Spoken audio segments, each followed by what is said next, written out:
আমি জলপাইগুড়ি থেকে এসেছি। আমার নাম হলো বিপুল দে। আমার মুখের ভিতরে একটা ঘাও হয়েছিল, সেই ঘাটা দেখানোর জন্য আমি দেখাতে যাই। দেখাতে যাওয়ার পরে ওনারা বললো বায়োপসি করার জন্য। তখন আমাকে বাড়িতে এটা নিয়ে আলোচনা হচ্ছে। তখন আমি বললাম আমার বয়স যেহেতু 70 হয়ে গেছে। ছেলেও বলল যে এখন তোমার কাটা ছিঁড়ার ব্যাপারটা, সেটা ছেলে হয়তো মোবাইলে দেখে আপনাদের এই ঠিকানাটা পেয়েছে। তা আমাকে ছেলে নিয়ে এসেছিল।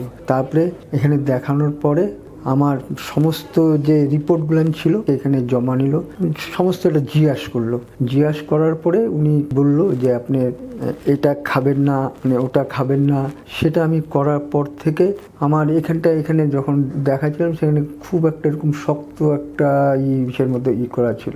তারপরে শক্ত ভাবটা একটু কমে আসে, কিন্তু ঘাটা মাঝে মধ্যে বিকালের দিকে হলে একটু চিলিক দিয়ে ব্যথা করার পরে আমাকে এখান থেকে যে মেডিসিনটা দিছিল, মানে 45 দিনে, সেটা আজকে আমার হলো 35 কি 40 দিন এরকম হবে একটা জাস্ট। কিন্তু মেডিসিনটা খাওয়ার পরে একটু রিলিফ তো আমার মনে হচ্ছে, এবং এখানে ওনারা সবসময় যোগাযোগ করতেছে আমার সঙ্গে। তারপরে আমাকে বলছিল পেট সিটি করার জন্য।